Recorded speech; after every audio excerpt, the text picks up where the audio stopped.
So thanks very much, Lidis, for joining us.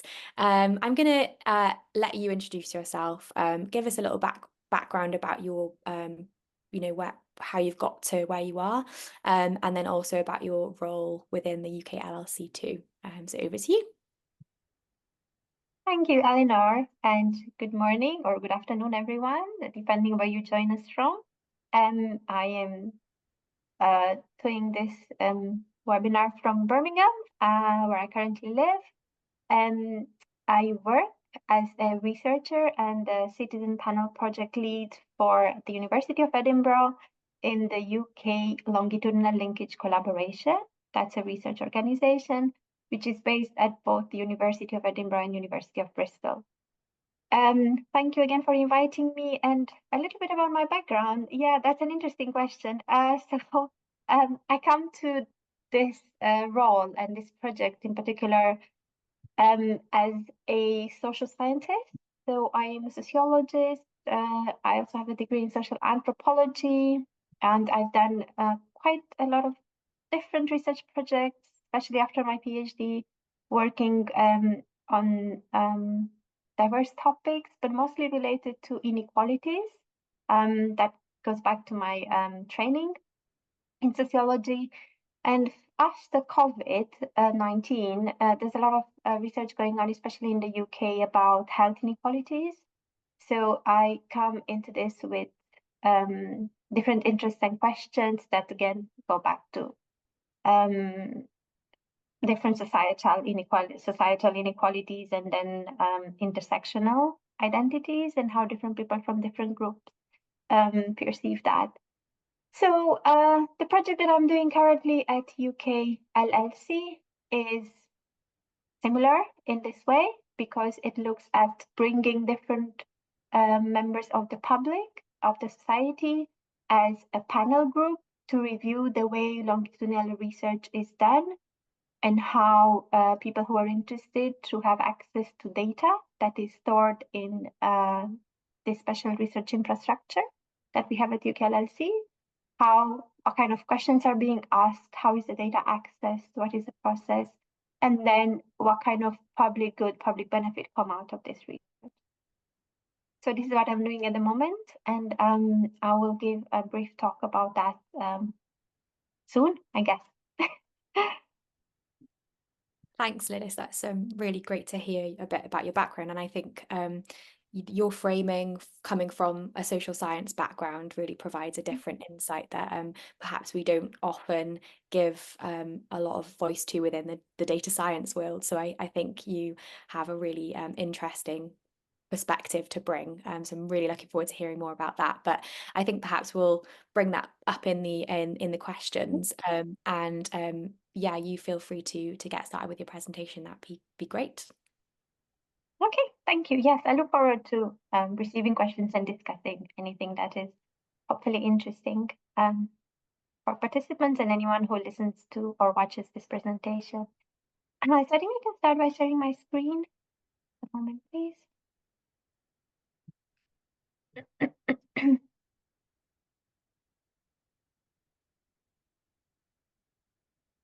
Okay.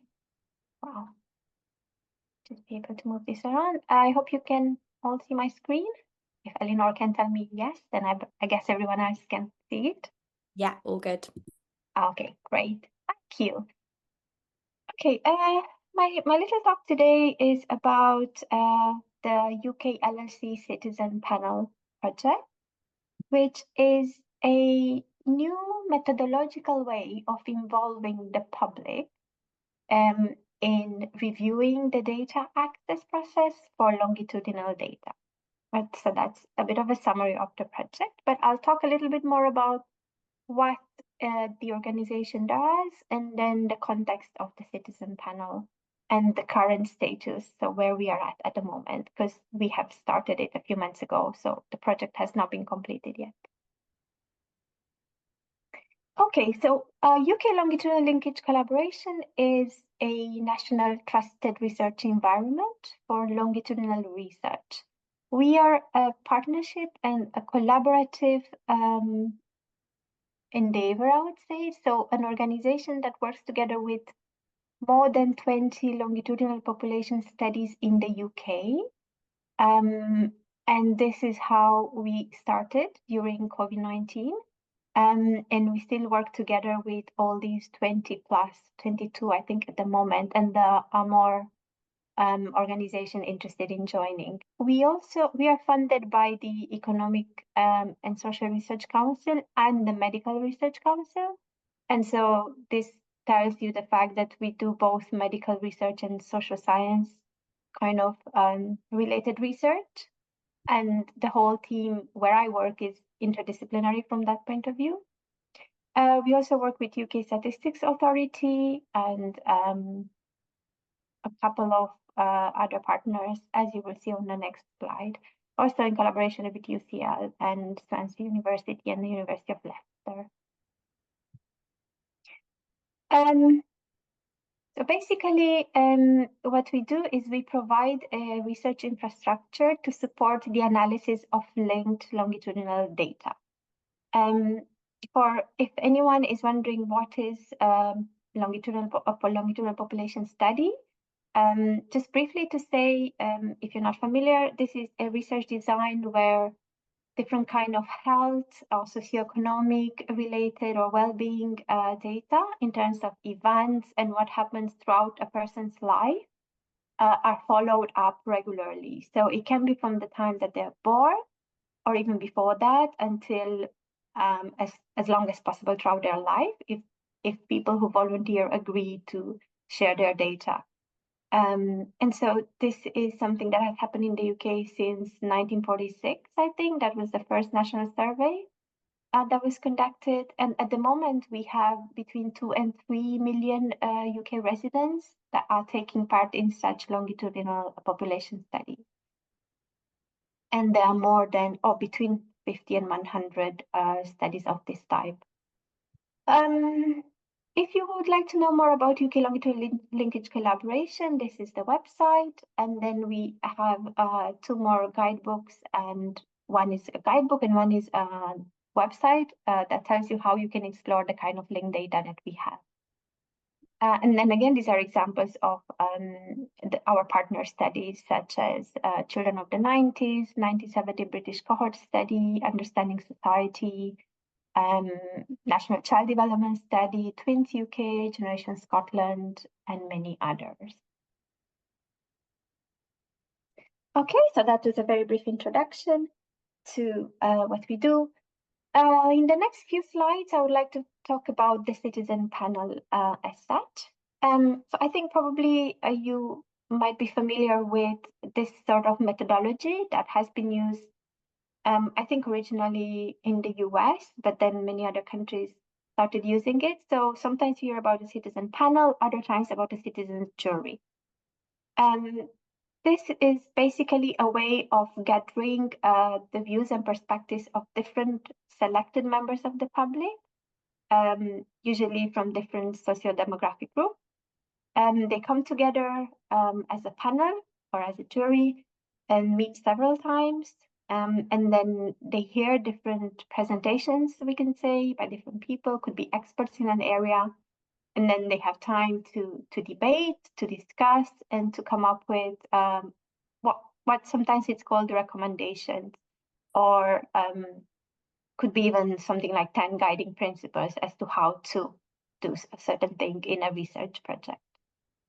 So those who sit on such a citizens panel, they bring in their own lived experience, if you wish, their own perspectives and experiences, and also those of the communities that they belong to or they come from. And this means that this methodological way of involving citizens who are also affected by the research that takes place at a certain point, they contribute to the research, but also they may increase the quality of it, and if you would like, contribute or push research towards generating more public benefit and public good and a relevant outcome for everyone.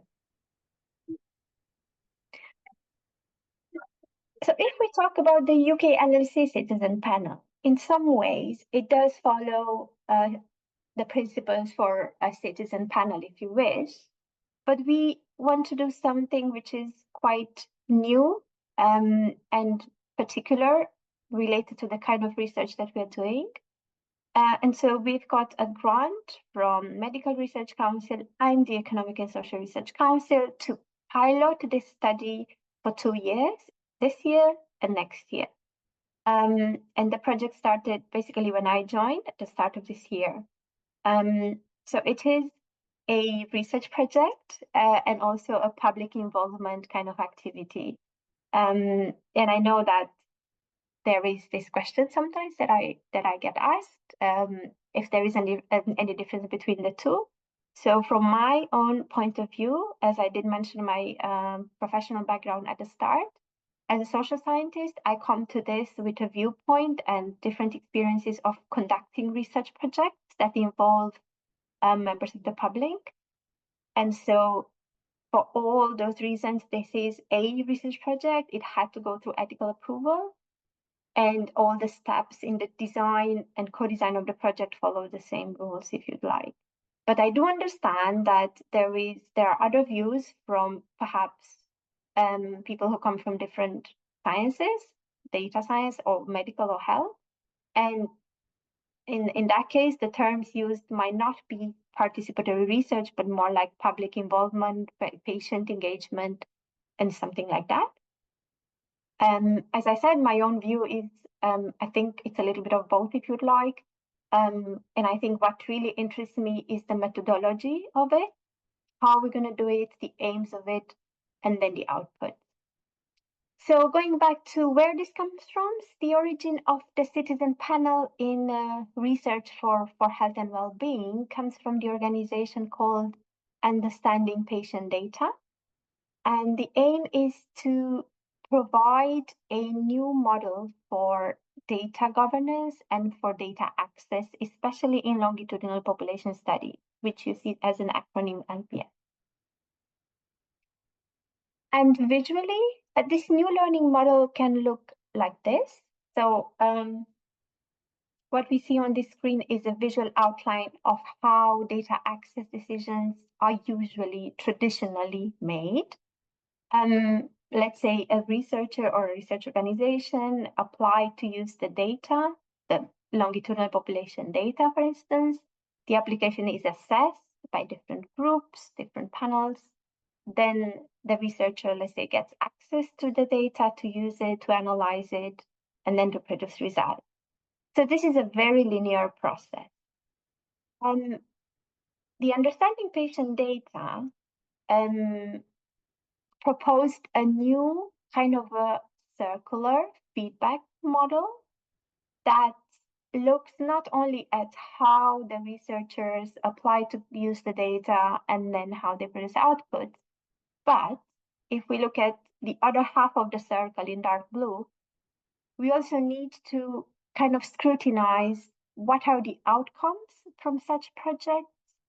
So a citizen panel, for instance, could do such work, scrutinizing the findings, if you'd like, and the outcomes, and also the decision-making process, and then informing future assessment criteria and contributing to how this circle is going to be kind of reproduced in future research, and how the decision-making can be perhaps challenged, perhaps improved, and definitely questioned.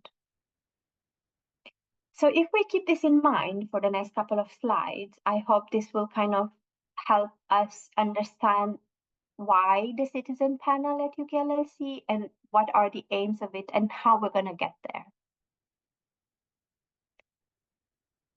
The first aim, and again, from my point of view, I think this is the crucial one, is to embed public feedback, basically to bring the perspectives of the different publics together and to assess the data access process in UKLLC, the design of it and the decision making about it. So this is the core aim of this project. Then this will lead on to, so the results of this study, if you'd like, would lead on to sharing these insights to other data providers, maybe other academic organizations, but also other partners such as the NHS or the Office for National Statistics. And The broader aim, if you'd like, or goal, is to actually help build trust in how data sharing and linking different kinds of data would actually lead to a more impactful research for diverse members of the public and society. And then finally, once we have the outputs of such a project and the pilot research, and we publish and we share them with everyone we work with, hopefully this will inform something like what we call a best practice or our own, lessons learned and challenges about how other longitudinal population studies can provide their data for access to researchers, but also how such research can integrate data from people who are not usually part of such research, so-called seldom heard groups. And this is what I'm going to focus on in the next few minutes. So on this slide, I just have a very simplified summary of what a researcher who comes to UKLLC can see and what are the stages of the data application process for them. So let's say that a researcher from an organization or a university or another institution in the UK, they have to be based in the UK, if they want to do a study on a given topic that it contains data about a longitudinal population study, can be about health or other aspects of a cohort, let's say. So first, they need to submit an expression of interest. This is stage 1. EOI stands for expression of interest, which is a really short form, just telling UKLLC what do they want to research about and who they are.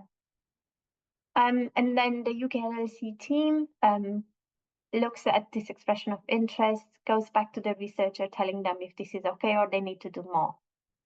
If this is okay, it goes to the next stage, stage 2, in which the researcher has to submit a full application, including ethics and including research questions, and a couple of more things, to ensure that the data will be safe, kept safe, used in a safe way in an institution that agrees with this research, and the outputs will be shared widely. So at the moment, we have longitudinal population studies linked data very much related to health, NHS, also mental health, COVID-19.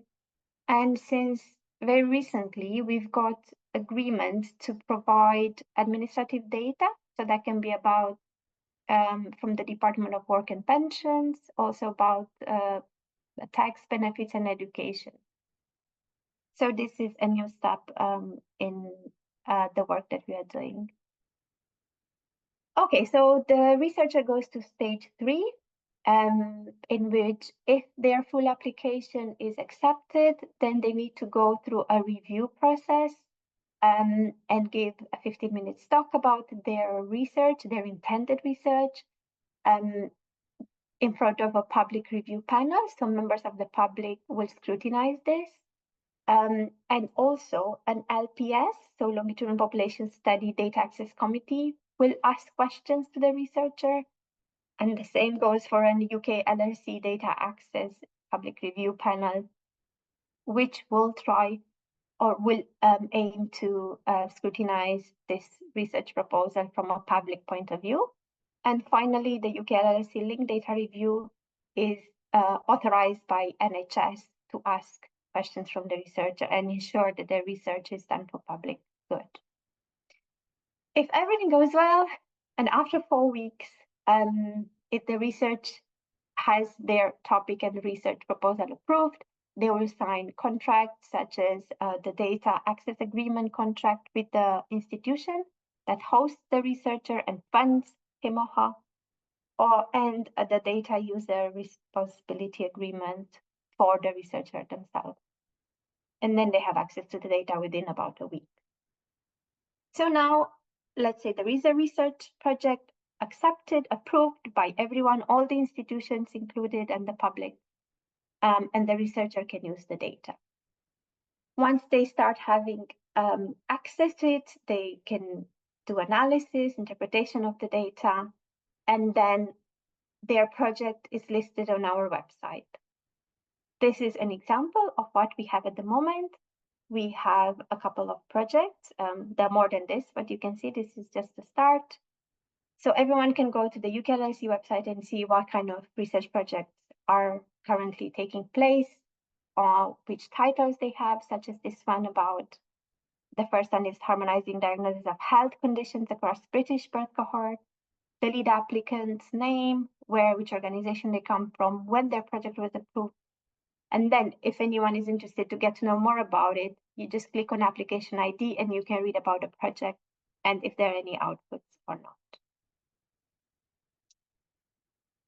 Right, so now we go back to the citizen panel. The citizen panel will actually look at this entire process, as I described very briefly earlier, and try to be critical about it from beginning to end in terms of content, in terms of research questions. And so they will ask very specific and critical questions of UKLLC data access process. For instance, if UKLLC asks the appropriate questions of those who apply to use the data, if the research questions are actually inclusive of communities that have been underserved, and if this is actually possible to do it for every project or only for certain projects. Also questions about if anyone is missing from the decision-making process. So there are all these different public review panel, LPS review panel, data access. Is there anything that could be done differently, or anyone or anything missing? Then the citizen panel will also look at how the outcomes of previous approved projects could inform any future proposal, for instance. Are there any risks and benefits there that we need to consider? And then also questions that are not being asked by the community that should be. So any gaps in research topics, if you'd like, that could be explored if there is data in LPS study on that topic. So these are the example of questions that the citizen panel will address and will review from the point of view of UKLLC access data. Access data for research purpose. And this is a timeline of the project. As I said, just started earlier this year, submitted ethical approval to the University of Edinburgh. That took a little bit of a time. Once we've got the project approved, we started recruiting a steering group that co-leads and co-designs the project. This was in place and started meeting during the summer. And now we are co-recruiting the wider citizen panel group. They will all have an induction and training, and then there will be regular online and in-person meetings to basically review the process that I talked about a bit earlier. And we are aiming to be able to evaluate the project by the end of the year. And we are in process of writing and co-writing actually different kind of publications. I'll give you some examples at the end. So a few words about methodology and co-design. As I mentioned, we wanted to have a very participatory research approach to this.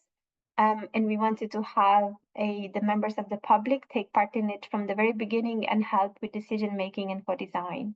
So we have a steering group made of 6 people at the moment. 3 are from our partner Longitudinal Population Studies, and 3 are from public members that know UKLLC and have worked with it until now. The steering group is helping with co-recruiting the larger citizen panel group. So we are probably going to recruit around 14 or 15 people. This year, because it's a pilot stage, we would have no more than around 20 members on the citizen panel. And then when we aim to do this activity again next year, we are looking at expanding in terms of numbers, but also probably geographical location of the project. So the citizen panel members would come half from longitudinal population studies who are already volunteering in such research, and half from members of the publics who are not usually taking part in longitudinal research, and we would invite them to at least be a part of the citizen panels project at the moment, and then hopefully involve more and more such seldom heard groups in research and longitudinal research as such. The citizen panel has an induction period in which they get to know about the work and about the organization, and then, as I said, regular meetings, which is the operational part, and an evaluation. So far, as I said, we have applied for ethics at the University of Edinburgh, and I think I've learned a couple of things about that in the process. It was quite a long and tedious process for reasons such as the question raised was whether this is a research project or not. And in some cases, it was termed as a public and participant involvement type of activity. But to our understanding, this is a research project with outputs such as publications, and we just wanted to ensure that what we're doing is ethically sound. So in this process, for instance, I had to write a protocol and the data protection impact assessment form, which was quite complicated, but that was an interesting learning experience and got a lot of help from the team. Another challenge and a lesson learned, if you'd like, is, as I mentioned earlier, it's an interdisciplinary team, and the way we work is bringing our own expertise on the table. So with colleagues coming from really very different fields, not only social and medical sciences, but colleagues from fields such as botany or cinema and filmmaking, and art. So when we all come together, I think there's a lot of potential there for innovation and creativity. And I very much appreciate that. And I think that's one of the unique points in this citizen panel project. Another challenge was forming the citizen panel steering group in itself. So it's about, for me, it is about how we communicate with the partner LPS studies, and also bringing in a mix of people, participants who have experience of being in the public group and those who do not have any, but also kind of seeing how they work together. And then co-deciding what would be the aims, when do we meet online, and also the challenges of online meetings, as you know, when people can be more or less engaged, when sometimes the camera works or doesn't work. But it was really interesting to see the feedback after every meeting. We had 2 so far, and the third one is coming very soon. So I think after every meeting, in the feedback evaluation form, we got really positive responses and also ideas on how to make this even more interesting and more useful in the future. So finally, this is where we are at the moment. We are co-recruiting for the citizen panel. So we would invite more members of the public and more participants from our LPS partners to join. Sending different kind of communication. Sometimes newsletters can be useful, but sometimes not really. If we are talking about large number of people, such as 10 or 20,000, because the citizen panel is really small at the moment, we would not like to reach out to such numbers. Sometimes using social media can be useful because it's like sharing a flyer, a very visual one, of course, and then getting responses quite quickly, but there are challenges there as well, I think, especially if you think about the situation with Twitter or X at the moment. So the recruitment of seldom heard groups or people who are not really, they're from minoritized communities, let's say, that's not very easy, to be honest. And so I think what we did, we tried to recruit and contact via third sector organizations, but what I got to learn is that sometimes it just goes better if you already approach people in networks that you know, and then getting to know someone who then shares the flyer or poster with an organization they work with, that sometimes produces more effective results. And so we are in the stage of co-designing the induction and training materials, trying to use different formats, including videos, animation, comics, and trying to, convey the sense that this is a positive story. It's a research that is unique and it's meant to be for really public good and involvement of people who don't usually take part in research. But, if you have unheard voices being included, I think that would produce more benefit for everyone, and kind of the benefits of research are not really short term. You can sometimes see them after many years. We were also looking at using art-based methods for a more, I think, creative and artistic way of, sharing different perspective and experiences. Okay, we've also kind of produced some few soft outputs, if you'd like. I co-wrote a blog post together with my colleague and research assistant, Betty, about our experience of doing the citizen panel and the steering group meetings so far. And as I said, the project is underway. Once recruitment is completed, we will have the meetings of the citizen panel and the operation and the review of the data access process. And then in 2025, we'll have the second round of the same project in which we will review the data access process for different non-health data, such as administrative. And that's all from me. Thank you to all the participants and to all the organizations that are working with us on this project. And if you have any questions, please let me know now, or feel free to get in touch with us at comms@uklllc.ac.uk. Thank you so much. And I think I'll stop sharing my screen now.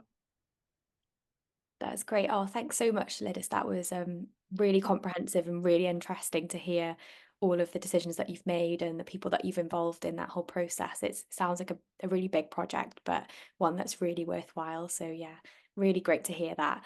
And I was just wondering actually that the blog that you mentioned might be quite useful for some of our members to actually refer to in the future. So if you'd be happy with me sharing that on our Slack channel, I think that would be really, really helpful. I can see Joe's got his hand up, but I'm gonna slip in with a question before he gets in there. And I wondered whether you could explain a little bit about the reimbursement strategy that you've got going on, because that's something that we discussed when we were preparing for this webinar, wasn't it? And how actually that can in itself be sometimes challenging and a little bit complicated too. So I wondered if you could explore that a little bit. Yeah, absolutely. Thank you, Eleanor. Thanks for your kind words. And thank you for the question. Yes, I think this is absolutely true about a challenge, another challenge amongst the other ones I mentioned. So in terms of payment, I think the UKLLC policy regarding compensation for people's time is clear. We use the guidelines of the National Institute for Health Research and the University of Edinburgh.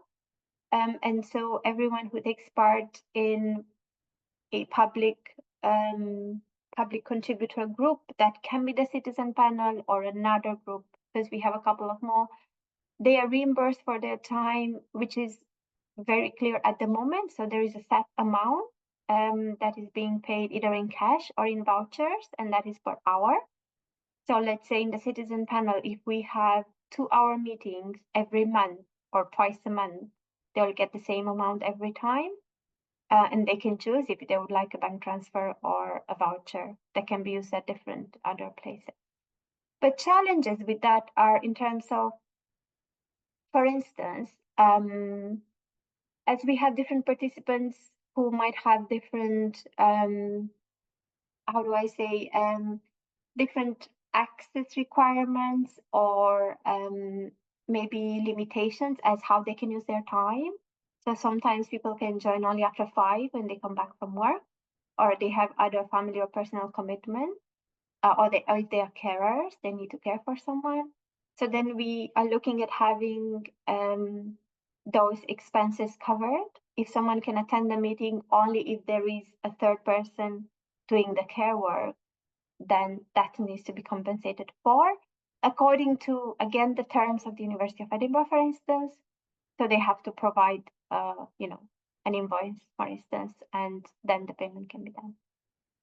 So yeah, I think the key is to communicate clearly and to have these expectations and agreements put in place at the beginning so that everyone knows what to expect and what is going to happen and what is not going to happen.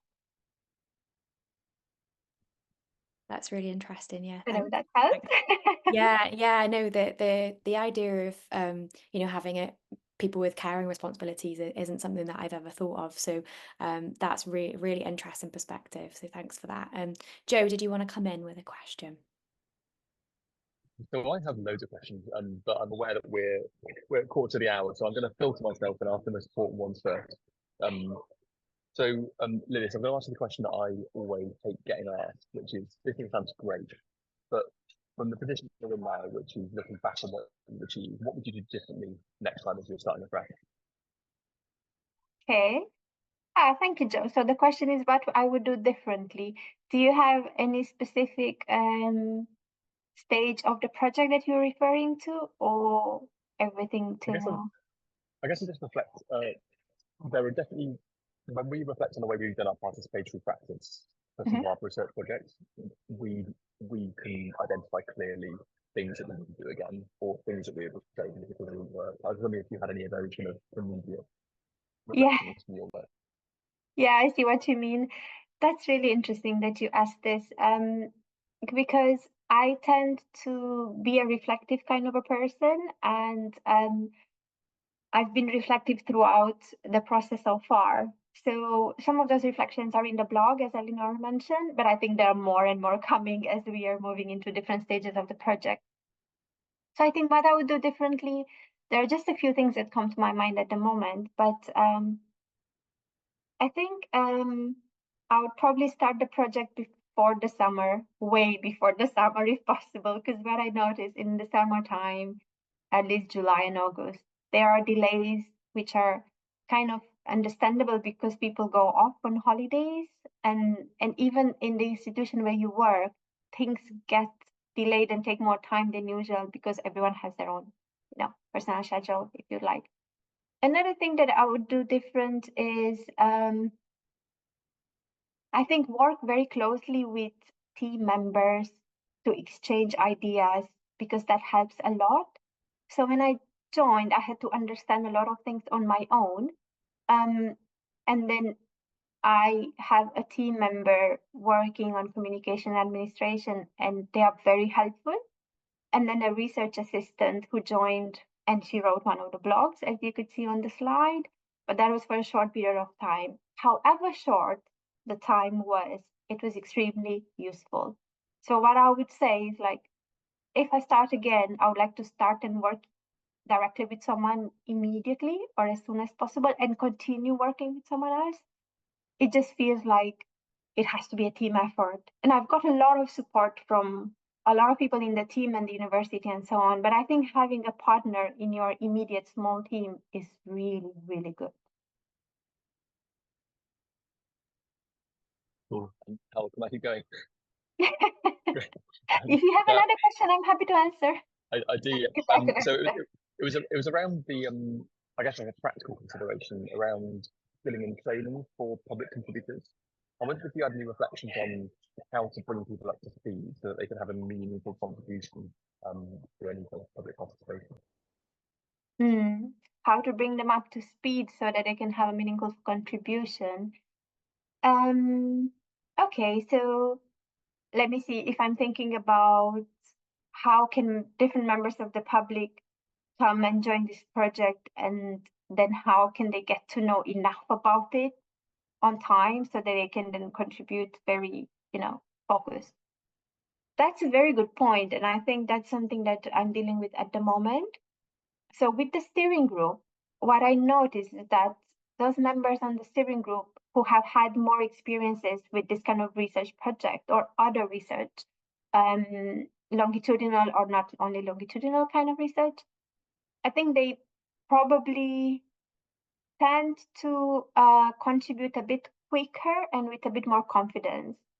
And I think maybe those who don't have that much confidence, they will take a little bit longer. But everyone has great ideas, that's for sure. It's just about how you come together as a group and then you allow for everyone else to contribute as equally as possible. So I think one idea that we have is to use mentorship. So those people who have a bit more experience or confidence or anything like that could have something like a one-to-one chat to those who are more novel to this kind of work. And that's something that I would like to do now in the next couple of weeks, to be honest. That's cool. So is that mentorship for public contributors with each other? You know, Yes. someone who, oh, that's really cool. I never thought about that. Yeah, I think it could be helpful in many ways. And I would also like to look at it as a process and to invite people to share how they've learned, what they thought, what they felt. Yeah, that makes so much sense. And kind of a linked question to that is, when we consider obviously the fact that we involve them to the public in our research projects, and to some extent we give them training, they become sort of experts in their own right in this particular project. It's kind of more of a philosophical question about generalization. To what extent do you think we can convince ourselves that those people that we're working with speak for the rest of society? Do you think we can make that assumption, or do you think there's problems there? Yeah, a really good point there. I think what you said just before the question is actually really important about how every person has their own perspective, experiential perspective, if you'd like. So all their, let's say, their learning so far in their life comes from their own person, but also the background and community they live in and the kind of identity that they have, let's say.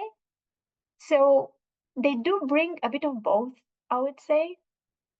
So my own experience would not be shared by anyone else, and people would try and understand it if I tell them about it. But my experience is based in a certain place in society. So I think I know what you mean by representing a wider part of society. I think in research, especially that involves public participation, and I think this comes from the medical and health sciences, there is a concern about using the concept representation, because probably one person, let's say, who has a special health condition, maybe a minority or ethnic minority status or anything like that, a certain gender, a certain age group, they don't necessarily speak for everyone else in the same place. But there is a little bit of both, as I would say. I think that's why we're saying that we're trying to be as inclusive as we can, and acknowledging our own limitations in this sense. Yeah. Thank you. That's so interesting. And I think, you know, we're never going to be able to represent everybody in these endeavors, but perhaps it's more about framing it towards yourself and you as a researcher being held accountable, and at least having some people in the room with different viewpoints will do that to an extent. So really interesting points. I've got another question for you. So I'm really interested in your experience from a social sciences background coming into a project that's very, you know, medical related, data science related. And I think it's something that is the case for most projects within health data science, that actually this interdisciplinary working is a really big factor. And sometimes we, coming from different professional backgrounds, have different ways of talking about things, different words that we use for similar concepts, and sometimes there can be some misunderstanding because of that. And actually, sometimes there's a lot of groundwork to be done in understanding different perspectives from different professional backgrounds. And I wondered whether you had any reflections from that, from your perspective. Oh yeah, that's really excellent point there, Eleanor, and really good question. To be honest, I think this is one of my own personal professional interests in doing this kind of a project at the moment. So for the past few years, I have worked in interdisciplinary projects more than I thought I would. And I've also learned about the very interesting challenges they bring. And so I'm not put off by such work, or so to speak, and I can see the creative and productive outcomes of it.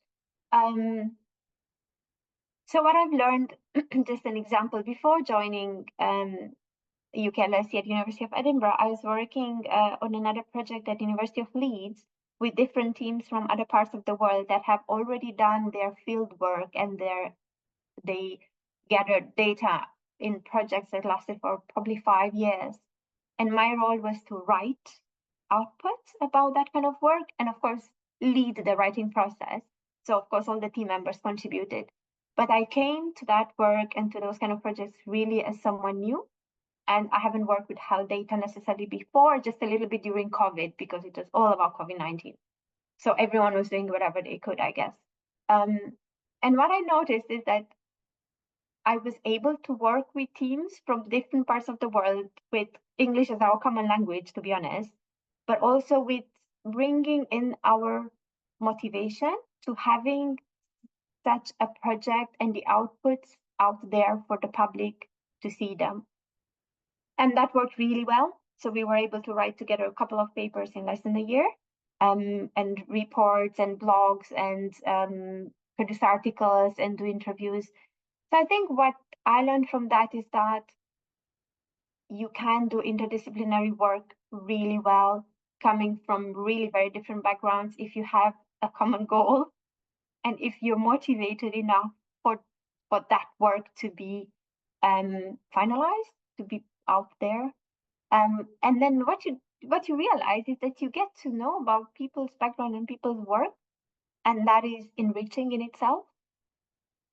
And you exchange and connections, and it's just brilliant. And I think that's a theme in itself in research. I think what I've noticed on a couple of websites that I've been reading about, there are centers that work on interdisciplinary research in different institutions, and they particularly aim to bring together people from worlds apart and to make them work together and sit together. So it's an experience. And I think that's also a reflection on you as a researcher, in that you're very insightful about that being the case, because I think perhaps where the challenge might lie is if you go into these experiences expecting everyone to be on the same page, and then that perhaps that's where you come across issues. But I think you've kind of demonstrated that by having that open-minded nature and being aware that there might be differences in perspectives, and that can be a positive thing, you can then use them to its advantage rather than it hindering you during the process. So yeah, I think that was a really insightful answer that you gave there about your character and how that can actually be a beneficial thing within that setting. But yeah, I think that kind of brings us towards the end of the webinar. It's been so interesting having you here, Lidis, and I really hope that you are able to join us for some of our future webinars with different speakers that we've got coming, to kind of offer your perspective and ask them questions like we have of you. So yeah, hopefully we'll see you there.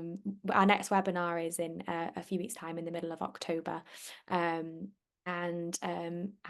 that's the end of the webinar. So I'm going to stop the recording now. Thank you, Eleanor and Joe. I really enjoyed this, and I'll be happy to take part in other webinars in which I'm going to ask the questions.